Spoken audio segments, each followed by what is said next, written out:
दिल पे जो तेरे बड़ा बोझ है, सारी उम्र का एक रोग है।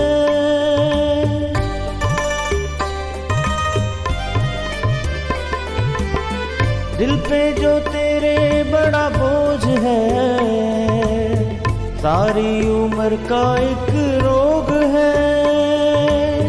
क्यों नहीं आता यीशु पास तू, ताकि न रहे फिर उदास तू। क्यों नहीं आता यीशु पास तू, ताकि न रहे फिर उदास तू। आजा प्रभु यीशु के दर आजा, जीवन मिलेगा तुझे। आजा आजा आजा आजा।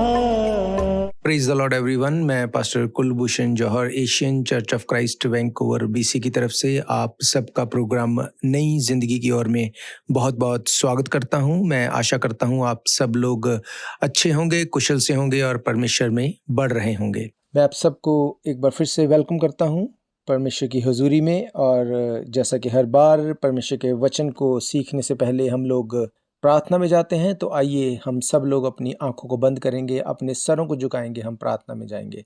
सर्वशक्तिमान परमेश्वर यीशु मसीह नासरी, हम आपका धन्यवाद करते हैं। आप अच्छे सच्चे जीवित परमेश्वर हैं। आपने अब तक हमारी मदद की, सहायता की, आगे भी आप सहायता करना।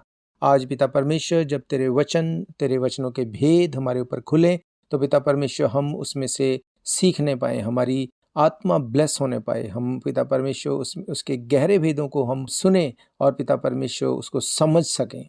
तो हमें हेवनली विजडम देना, ताकि तेरे इस वचनों को जो कि जीवित हैं उनको समझ सकें।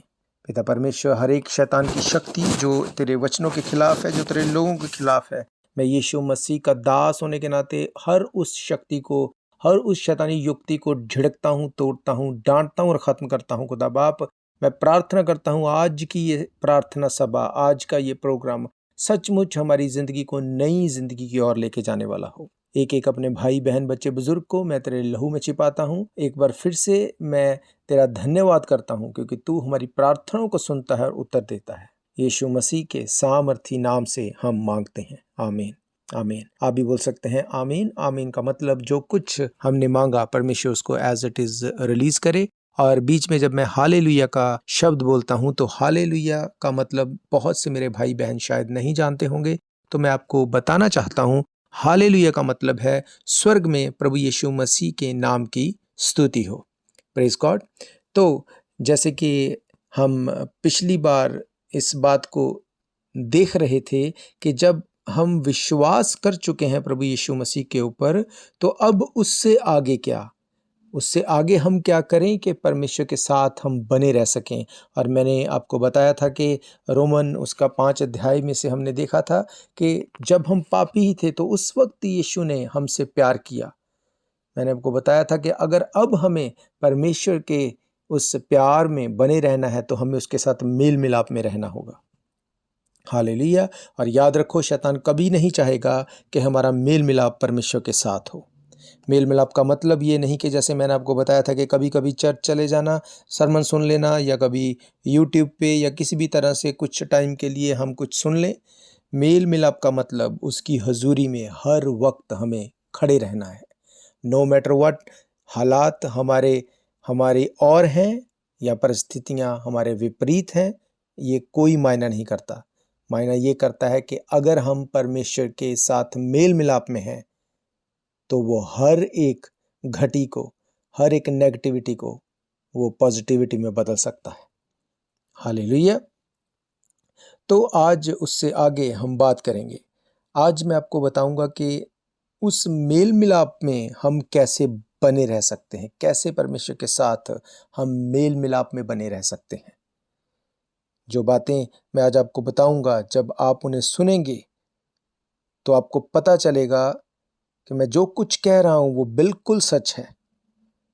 और मैं आपको ये बाइबल के थ्रू बताऊंगा, ये मेरी खुद की अपनी तरफ से नहीं। ये पॉइंट्स जो मैं आपको बताऊंगा, अगर आप में से कोई इसको लिखना चाहे आप लिख सकते हैं। जिन पॉइंट्स की मैं अब आपसे बात करूंगा, ये पॉइंट्स आप देख लेना, शैतान कभी नहीं चाहेगा कि ये आपकी लाइफ में पूरे हों। वो इसके अगेंस्ट काम करने की ट्राई करेगा। पर अगर हम फोर्स लगाएंगे, अगर हम पावर के साथ इन चीज़ों को करेंगे, तो शैतान आपकी लाइफ से आउट हो जाएगा यीशु मसीह के नाम से। हालेलुया। तो सबसे पहला जो पॉइंट हम देखेंगे वो हमें मिलता है इब्रानियों की किताब, उसका 10 अध्याय, उसकी 23 से लेकर 25 आयत को मैं आपके लिए पढ़ूंगा। यहाँ पे इस तरह से लिखा है, आओ हम अपनी आशा के अंगीकार को दृढ़ता से थामे रहें, क्योंकि जिसने प्रतिज्ञा की है वो सच्चा है, और प्रेम और भले कामों में उकसाने के लिए हम एक दूसरे की चिंता किया करें, और एक दूसरे के साथ इकट्ठा होना ना छोड़ें, जैसा कि कितनों की रीति है, पर एक दूसरे को समझाते रहें, और ज्यों-ज्यों उस दिन को निकट आते देखें त्यों-त्यों और भी अधिक ये किया करें। हालेलुया। यहाँ पे हमने देखा कि परमेश्वर का वचन ये बताता है कि जब जब तुम उन दिनों को मीन्स अंतिम दिनों की यहाँ पे बात हो रही है, जब प्रभु यीशु मसीह का आना बहुत नज़दीक है। बाइबल कहती है उन दिनों में इकट्ठे होकर प्रार्थना करना ना छोड़ो, इकट्ठे होना ना छोड़ो। इन दिनों में ये बहुत ज़रूरी है। ये पहला पॉइंट है जिसको आप लिख सकते हैं कि इकट्ठे होकर प्रार्थना करना बहुत ज़रूरी है।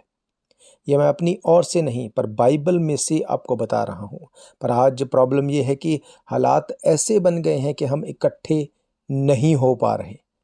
आज चर्चेस बंद हैं, आज गैदरिंग्स नहीं हो सकती। ये एकदम से अपने आप से नहीं हो गया, इसके पीछे कारण है, और वो कारण ये है कि आज विश्वासी परमेश्वर के वचन को नहीं जानते, पर शैतान परमेश्वर के वचन को जानता है। उसे पता है कि अगर अंतिम दिनों में विश्वासी लोग इकट्ठे होंगे, प्रार्थना करेंगे, तो उसका काम मुश्किल हो जाएगा। इसीलिए उसने इकट्ठे होने की जो रीति है उसको बंद करवाया। आज हम लोग इकट्ठे नहीं हो सकते। बहुत हार्ड है आज अगर हम इकट्ठे होकर प्रार्थना कर सकें। एक समय था जब विश्वासी इकट्ठे होकर प्रार्थना कर सकते थे, सब कुछ ठीक था, पर हमारे पास टाइम नहीं था। आज सबके पास टाइम है, बहुत से लोग तो घरों पे ही बैठे हैं, इसके बावजूद वो इकट्ठे नहीं हो सकते, इसके बावजूद वो एक साथ बैठ के प्रार्थना नहीं कर सकते।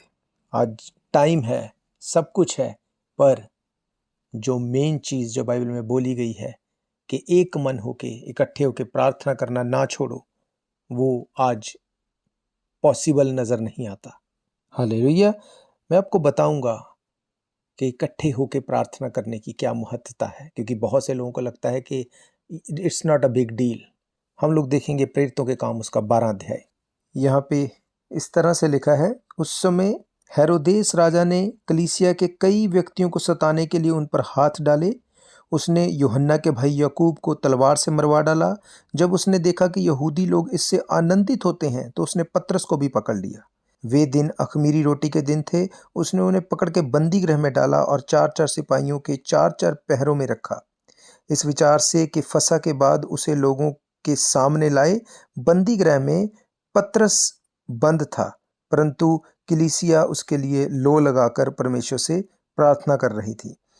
इसको आगे भी बहुत से मेरे भाई बहन जानते हैं कि इसमें हम इस बात को जानते हैं कि जो हेरोदेस राजा था, उसने पतरस को पकड़ा ताकि पतरस को भी वो पकड़ के मार डाले। उसने याकूब को पहले मरवा डाला था, और बाइबल कहती है कि जब उसने देखा कि लोग इस बात से खुश होते हैं, इसलिए उसने पतरस को भी पकड़ रखा था, और उसका मेन कंसर्न ये था कि वो पतरस को भी बाद में मरवा डाले।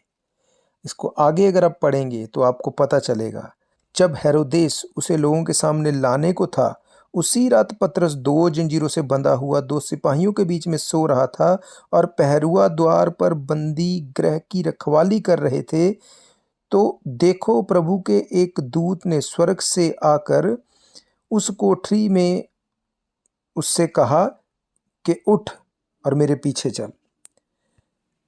ये सारा वाक्य अगर मैं पढ़ूंगा तो ये बहुत लंबा हो जाएगा, पर मैं आपको बताना चाहता हूं कि एक चेला याकूब, जिसको हेरोदेस ने पकड़ा और मरवा डाला, और दूसरा चेला पतरस, जिसको पकड़ के वो मरवाने पर था, पर एक दिन पहले रात को परमेश्वर का दूत उसको आके उठाता है और उसको बोलता है कि यहाँ से निकल जा। द्वार खुल जाते हैं, उसकी जंजीरें खुल जाती हैं, सब कुछ हो जाता है और वो अपने उस बंदी गृह की जगह से छूटकर वो उस जगह चला जाता है जहाँ पर कलीसिया लोग इकट्ठे होकर प्रार्थना कर रहे थे।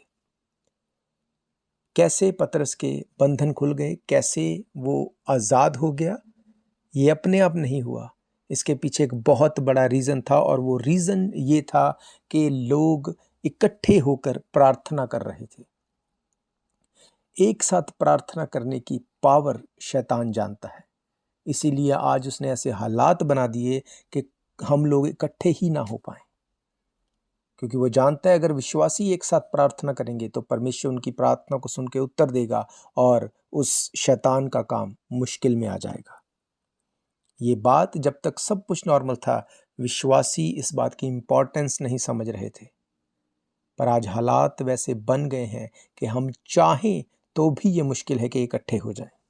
हालेलुया। एक वाक्या ये नहीं, मैं आपको बहुत से वाक्या बाइबल में बता सकता हूँ। हम देखेंगे प्रेरितों का काम उसका 3 अध्याय। यहाँ पे लिखा है, पतरस और यूहन्ना तीसरे पहर प्रार्थना के समय मंदिर में जा रहे थे और लोग एक जन्म के लंगड़े को ला रहे थे, जिससे वे प्रतिदिन मंदिर के उस द्वार पर जो सुंदर कहलाता है बैठा देते थे। वे मंदिर में जाने वाले से भीख मांगे। उस समय पतरस और यूहन्ना को वो मंदिर में जाते हुए देखकर उनसे भीख मांगने लगा। पतरस ने यूहन्ना के साथ उसकी ओर ध्यान से देखकर कहा, हमारी ओर देख। और वह कुछ पाने की आशा से उनकी ओर देखने लगा। पतरस ने कहा, चांदी और सोना तो मेरे पास नहीं, परंतु जो मेरे पास है मैं वो तुझे देता हूँ। यीशु मसीह नासरी के नाम से चल फिर। और उसने उसका दाहिना हाथ पकड़ा, उसे उठाया और तुरंत उसके पाँव और टखनों में बल आ गया। हालेलुया। यहाँ पर हमने देखा कि पतरस और यूहन्ना दोनों इकट्ठे होकर मंदिर में प्रार्थना करने जा रहे थे। हालेलुया। वो लोग इकट्ठे होकर स्पेशली अपने घर से दूर प्रार्थना करने के लिए जा रहे थे। वो लंगड़े को चलाने नहीं जा रहे थे, वो किसी को हील करने नहीं जा रहे थे, पर जहाँ कहीं इकट्ठे होकर हम प्रार्थना करने के लिए मौजूद होंगे, परमेश्वर का रूह वहाँ पे काम करेगा। बाइबल कहती, जहाँ 2 या 3 मिल के मेरे नाम से प्रार्थना करोगे, मैं तुम्हारे बीच में मौजूद रहूँगा। इस बात को वो लोग जानते थे। पहली सदी की कलीसिया इस बात को जानती थी कि इकट्ठे होकर प्रार्थना करने की क्या वैल्यू है। जब पतरस को पकड़ लिया हेरोदेस ने, उसको मरवाने पर था, कलीसिया को समझ आ गई ये बात कि अगर हम लोग पहले इकट्ठे होकर प्रार्थना करते तो याकूब भी नहीं मरता। पर उन्होंने उस बात को तब सीरियस नहीं लिया, पर जब उन्होंने उसको सीरियस लिया तो पतरस, जिसको हेरोदेस अगले दिन मरवाने वाला था, परमेश्वर ने उसके बंधन खोल दिए। दूत ने उसको उठाया और कहा, यहाँ से निकल। कैसे हुआ ये पॉसिबल? क्योंकि वो इकट्ठे होके प्रार्थना कर रहे थे। बाइबल कहती वो लो लगा के प्रार्थना कर रहे थे। यहाँ पर पतरस और यूहन्ना दोनों प्रार्थना करने के लिए इकट्ठे होके जा रहे थे और रास्ते में हमने पढ़ा कि मंदिर में जन्म से एक लंगड़ा बैठा था। ये पॉसिबल नहीं था कि वो चंगा हो जाता। जन्म से जो लंगड़ा, जो कभी नहीं चला, जिसे पता ही नहीं कि चलना कैसे है, जब वो दोनों इकट्ठे होकर प्रार्थना कर रहे थे, जब वो इकट्ठे होकर प्रार्थना करने के लिए जा रहे थे, तो परमेश्वर ने अपना काम किया। आज प्रॉब्लम ये है कि इकट्ठे होकर प्रार्थना करना हमें अच्छा नहीं लगता। हम नहीं चाहते कि हम इकट्ठे बैठें, हम प्रेयर करें, पर बाइबल बताती है जब तुम एक मन रहोगे, जब तुम इकट्ठे रहोगे, तो परमेश्वर अपने काम को करेगा और अजीब और अचंभित रीति के साथ करेगा। जो हमने देखा नहीं, सुना नहीं, उस तरह के काम परमेश्वर करेगा। हालेलुया। हम संडे को टेस्टिमनी सुनते हैं, परमेश्वर ने कैसे बड़े बड़े काम किए, किस तरह से परमेश्वर लोगों को हील करता है, परमेश्वर छुड़ाता है, परमेश्वर डिलीवर करता है, नए रास्तों को खोलता है। ये कैसे पॉसिबल है? कई बार हम सोचते हैं ये कैसे पॉसिबल है। ये पॉसिबल है और हम इससे बड़े कामों को देखेंगे अगर हम इकट्ठे होकर प्रार्थना करना नहीं छोड़ेंगे। आज भले ही हम फिजिकली इकट्ठे नहीं हो पाते, पर हम लोग इंटरनेट के द्वारा, सोशल मीडिया के द्वारा इकट्ठे होते हैं। और मैं आपको इनकरेज करना चाहता हूँ, जितने मेरे भाई बहन मुझे सुन रहे हैं, ये एक माध्यम जो हमें दिया गया है इन दिनों में, आप उसका जितना अच्छा यूज़ कर सके उतना करें। बाइबल कहती हर चीज़ मिल के हमारे लिए भलाई ही को लेके आएगी, उनके लिए जो प्रभु यीशु मसीह से प्रेम करते हैं। अगर लॉकडाउन, अगर ये वायरस ऐसे हालात बना सकता है कि हम फिजिकली इकट्ठे ना हो सकें, तो इस सोशल मीडिया के द्वारा हम ऐसे हालात बना सकते हैं कि हम हर रोज़ इकट्ठे हो सकें। हम एक साथ बैठ के भले ही आधे घंटे के लिए, 1 घंटे के लिए, जितना टाइम हम निकाल सकें, हम एक टाइम पे इकट्ठे होके बैठ के प्रार्थना कर सकें। और आप देखेंगे अंधकार की शक्तियों को जाते हुए, आप देखेंगे शैतान की युक्तियों को ख़त्म होते हुए। शैतान इस बात को जानता है कि इकट्ठे होके प्रार्थना करने की सामर्थ क्या है। हालेलुया! हमें इस बात को खुद समझना है। बाइबल बताती है सबोपदेशक की किताब 4 अध्याय उसकी 9 आयत से 1 से 2 अच्छे हैं, क्योंकि उनके परिश्रम का अच्छा फल मिलता है। क्योंकि यदि उनमें से एक गिरे तो दूसरा उसको उठाएगा, परंतु हाय उस पर जो अकेला होकर गिरे और उसका कोई उठाने वाला ना हो। फिर यदि 2 जन एक संग सोएं तो वे गर्म रहेंगे, परंतु कोई अकेला कैसे गर्म रह सकता है? यदि कोई अकेले पर प्रबल हो तो हो, परंतु 2 उसका सामना कर सकेंगे। जो डोरी 3 धागों से बंटी हो, वे जल्द नहीं टूटती। हालेलुया! बाइबल हमें बताती है कि अगर हम अकेले हैं, अगर अकेले प्रार्थना करते हैं तो वो काम करेगी, पर अगर प्रभावशाली प्रार्थना अगर आप देखना चाहते हैं अपनी लाइफ में, तो आपको इकट्ठे होना है, आपको एक मन रहना है। बाइबल कहती एक मन रहना एक वरदान है। रोमियो की किताब में लिखा एक मन रहना एक वरदान है। हम गलत प्रार्थना करते हैं, इसलिए एक मन नहीं हो पाते। आज मैं आपके लिए प्रार्थना करूंगा कि परमेश्वर आपको एक मन दे। आपके घराने में, आपके सर्कल में जितने लोग आप जानते हैं, आप एक मन रह सकें। खास तौर पर विश्वासियों के लिए बहुत ज़रूरी है कि हम एक मन रहें, इकट्ठे रहें और प्रार्थना करें, ताकि हमारी प्रार्थना का आंसर हो सके। बाइबल कहती है कि तुम एक मन रहो, ऐसा ना हो कि तुम एक दूसरे के साथ वैर विरोध रखो और तुम्हारी प्रार्थना का आंसर ना हो। आज ये बहुत बड़ा कारण है जब प्रार्थनाएं आंसर नहीं होती, क्योंकि हम लोग एक मन नहीं रहते, हम लोग इकट्ठे होकर प्रार्थना नहीं करते। अगर हम इकट्ठे हो जाएं, अगर हम इकट्ठे होकर प्रार्थना करना शुरू कर दें, तो मैं आपको सच कह रहा हूं, आप शैतान को गिरते हुए, मरते हुए, टूटते हुए, खत्म होते हुए देखेंगे। हालेलुया! मैंने अपनी लाइफ में इस चीज़ को एक्सपीरियंस किया है और मैं जानता हूं कि आप लोग भी इसका एक्सपीरियंस करने वाले हैं। अगर हमें शैतान को हराना है तो उसका सिर्फ एक ही तरीका है। बाइबल कहती इकट्ठे होके प्रार्थना करना ना छोड़ो। ख़ास तौर पर इन अंतिम दिनों में, जब हम अंतिम युग के अंतिम समय में जी रहे हैं, तो हमें इकट्ठे होना है और इकट्ठे होकर प्रार्थना करनी है। हालेलुया! बाइबल कहती जब तुम इकट्ठे रहोगे तो तुम शैतान के गढ़ों को ढा दोगे। हालेलुया! बाइबल कहती है मेल मिलाप रखो। बाइबल कहती है मेल मिलाप रखो एक दूसरे से। हालेलुया! बाइबल कहती शैतान के अगर जलते हुए तीरों को बुझाना चाहते हो तो परमेश्वर से मेल मिलाप रखो। आज मैंने आपको पार्ट 1 में सिर्फ एक पॉइंट बताया कि इकट्ठे होके प्रार्थना करना ना छोड़ो। नेक्स्ट वीक में मैं आपको आगे नेक्स्ट पॉइंट के बारे में बताऊंगा और आप देखेंगे इन कुछ वीक्स में, 2 या 3 वीक्स में हम इसको देखेंगे। और जब ये सीरीज़ आप इसको सुनेंगे और आप इसके अकॉर्डिंग काम करेंगे, आप देखेंगे वचनों को आपकी लाइफ में पूरा होते हुए। बाइबल कहती है तेरे पास 1000, तेरे दाहिने हाथ 10,000 गिरेंगे, शैतान तुझे छू ना पाएगा, वो तेरे पास ना आएगा। कोई बहेली का जाल तेरे लिए ना होगा, कोई महामारी तेरा हिस्सा ना होगी। वो अपने आप से नहीं होगा। इन वचनों को रट्टा मारने से कुछ नहीं होगा। अगर हम सचमुच इन वचनों को अपनी लाइफ में पूरा होते देखना चाहते हैं, तो बाइबल कहती है एक मन हो जाओ, इकट्ठे हो जाओ, एक मन होके प्रार्थना करो और तुम शैतान को मरते हुए, गिरते हुए, भागते हुए देखोगे। बाइबल कहती 1 से 2 भले, अगर एक गिर जाए तो दूसरा उसे उठा लेगा। अगर एक हताश हो जाता है प्रार्थना में, तो दूसरा उसको प्रार्थना में उठा सकता है, दूसरा उसको सपोर्ट कर सकता है प्रार्थना में। मैं जानता हूँ कई बार शैतान डिस्करेजमेंट लेके आता है, तेरी प्रार्थना का आंसर नहीं हो रहा है, इतनी देर से तू प्रार्थना कर रहा है। बहुत सी बार हम प्रार्थना को भूल जाते हैं। अपनी प्रार्थना के विषयों को नोट करें और उसके लिए हर रोज़ इकट्ठे बैठ के प्रार्थना करें, अपनी प्रार्थनाओं को एक्सचेंज करें।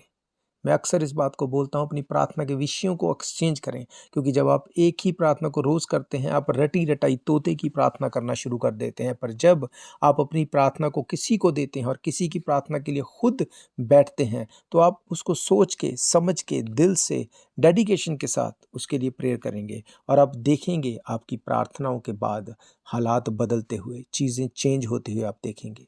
बाइबल कहती है अय्यूब, जिसको उसके दोस्तों ने, मित्रों ने तंग कर दिया, उसके ऊपर बहुत से आरोप लगाए, पर जब उसने आखिर में अपने दोस्तों के लिए प्रार्थना की तो उसके दोस्त भी चंगे हुए और अय्यूब भी चंगा हो गया। जब आप किसी के लिए प्रार्थना करते हैं तो परमेश्वर आपके लिए रास्तों को खोलता है, और जब आप एक साथ एक मन होकर प्रार्थना करते हैं तो ये हो नहीं सकता कि आपकी प्रार्थना का उत्तर ना हो। हालेलुया। मैं आपको बताना चाहता हूं कि एक टाइम था जब विश्वासी इकट्ठे हो सकते थे, पर उन्होंने केयर नहीं की और वो मौका, वो टाइम हाथ से निकल गया। आज वो चाहते हैं इकट्ठे होना, पर वो इकट्ठा नहीं हो पाते।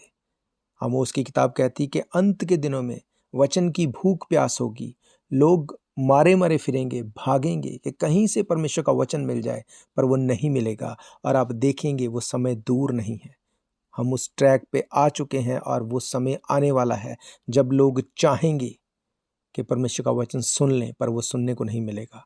क्यों? क्योंकि शैतान इस वचन के खिलाफ है। ये जीवित वचन है, जब इसको आप बोलेंगे ये काम करेगा, ये रिजल्ट लेके आएगा, इसलिए वो नहीं चाहेगा ये वचन आप सुने या इसके ऊपर आप चलें या इसको आप काम में लेके आए। एक समय था जब इकट्ठा हो सकते थे, पर हुए नहीं। आज होना चाहते हैं, हो नहीं पाते। पर आज भी हमें एक ऐसा माध्यम सोशल मीडिया हमें दिया गया है जिसके द्वारा हम हर रोज़ इकट्ठे हो सकते हैं, चाहे कितनी भी दूर क्यों ना हम हो। डिस्टेंस कोई मैटर नहीं करता, क्योंकि आज हम सोशल मीडिया के द्वारा कहीं भी कभी भी इकट्ठे हो सकते हैं। आप याद रखना, वो समय आने वाला है, ये सोशल मीडिया भी बंद कर दिया जाएगा, सब कुछ ख़त्म कर दिया जाएगा। कोई यूट्यूब, कोई फेसबुक नहीं चल पाएगी। जो चीज़ें आज आपको बहुत आसान लगती हैं, आने वाले दिनों में आप देखेंगे इंटरनेट बंद हो जाएगा, सब कुछ कंट्रोल में आ जाएगा। तब ये समय भी नहीं रहेगा। जैसे वो समय नहीं रहा जब सब लोग, भीड़ की भीड़ एक साथ चर्च में जाती थी या बाहर कहीं भी जा सकते थे। अगर 2 साल पहले, 1.5 साल पहले किसी को आज के हालातों के बारे में इंट्रोड्यूस कराया जाता तो कोई नहीं मानता, सबको लगता कि ये पॉसिबल ही नहीं है। पर आज हम उन चीज़ों को देख रहे हैं। क्यों? क्योंकि ये बाइबल की भविष्यवाणियां हैं जो पूरी हो रही हैं। और आने वाले दिनों में मैं आपको सच कह रहा हूं, इंटरनेट बंद हो जाएगा।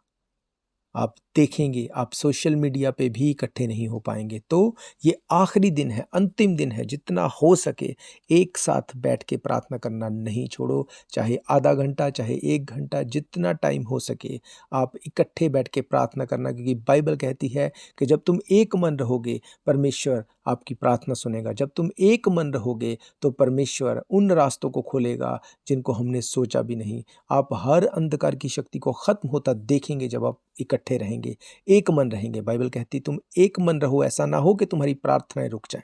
हालेलुया।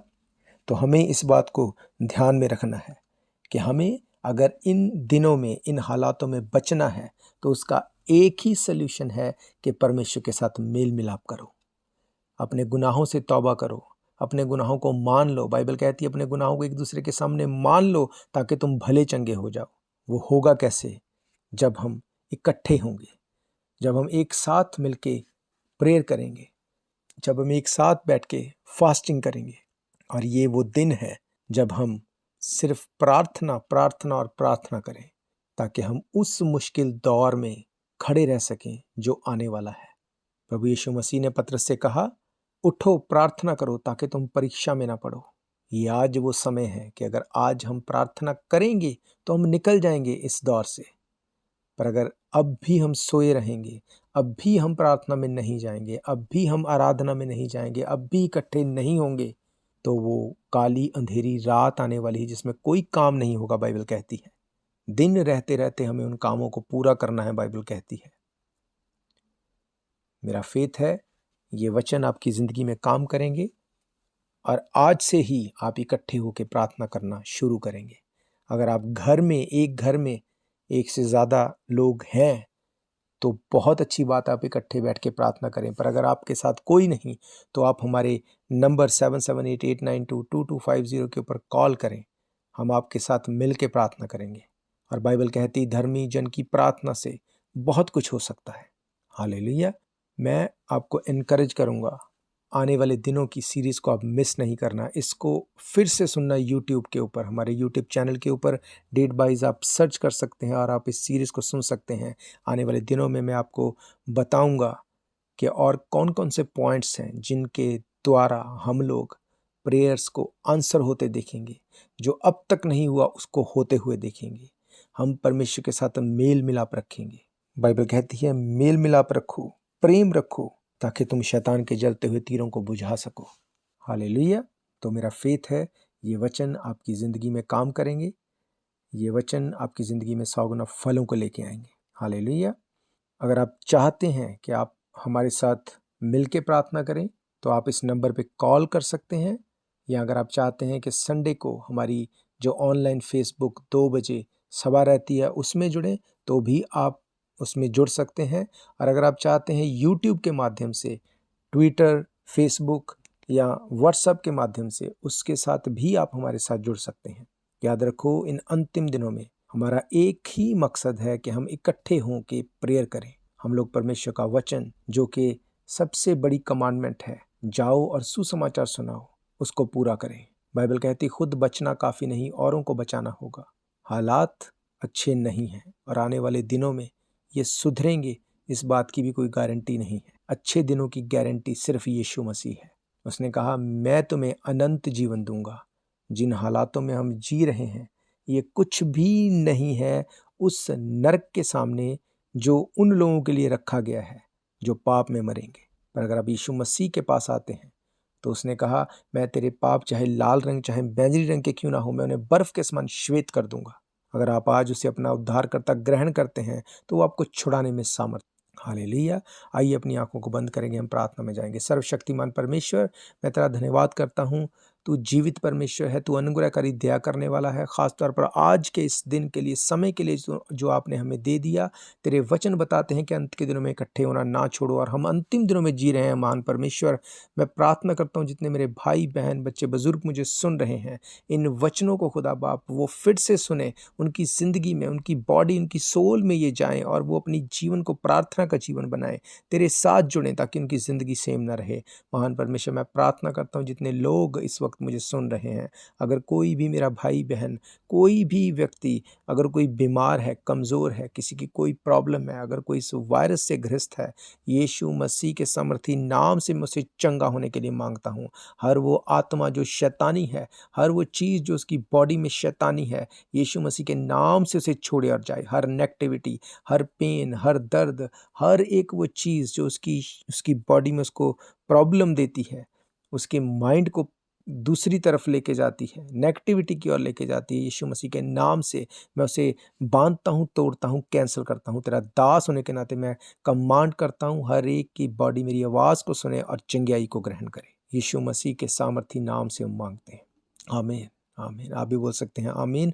आमीन का मतलब जो कुछ हमने मांगा परमेश्वर उसको एज इट इज़ रिलीज़ करे। और मेरा फेथ है आप सब लोग इस वचन को फिर से सुनेंगे और आप ब्लेस्ड होंगे। और मैं आपको बताना चाहता हूँ, अगर आप किसी भी ऐसे व्यक्ति को जानते हैं जो इन मुश्किल हालात, इन दिनों में अगर अपने रोज़मर्रा के खाने में स्ट्रगल कर रहा है, तो आप उस तक ये नंबर ज़रूर पहुँचाएँ। वो हमें कॉल करें 7788922250 के ऊपर, और हम उसे बताएंगे कि हमारा चर्च जो कि 51 एट फ्रेजर स्ट्रीट वैंकूवर में है, वहाँ से वो अपना खाना पिक कर सकता है। ये बिल्कुल फ्री है चर्च की ओर से। अगर आप किसी भी ऐसे व्यक्ति को जानते हैं तो आप ज़रूर उस तक ये मैसेज पहुँचाएँ, ताकि वो अपना खाना जो है वो पिक कर सके और कोई भी भूखा ना सोने पाए। हालेलुया। तो मैं आप सबका थैंक्स करता हूँ एक बार फिर से कि आपने अपना कीमती समय निकाला, और मैं आशा करता हूँ कि जब आने वाले दिनों में हम आगे इस सीरीज़ को सुनेंगे कि वो क्या चीज़ है जो हमें परमेश्वर के साथ मेल मिलाप करके रखने में बना के रखती है। आप लोग ब्लेस्ड होंगे। याद रखो, अंत के दिनों में हम जी रहे हैं और इन दिनों में हम इकट्ठे होकर प्रार्थना करेंगे तो हम इस दौर से निकल जाएंगे और प्रभु यीशु मसीह जो बादलों पे आने वाला है वो हमें अपने साथ लेके जाएगा। और बाइबल कहती है जब हम स्वर्ग में होंगे वहाँ रोना, वहाँ चिल्लाना, वहाँ दांत पीसना नहीं होगा, वहाँ शांति होगी और अनंत जीवन होगा। हालेलुया। तो मैं इस फेथ के साथ कि आप सब लोग प्रभु यीशु मसीह के नाम से सुरक्षित रहेंगे।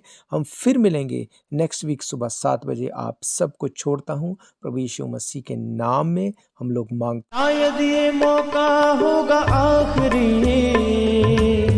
तुझको बुला रहा है नासरी।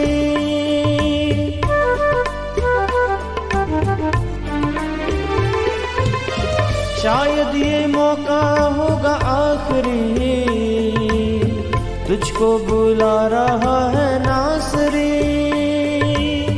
धोखा ही धोखा संसार है,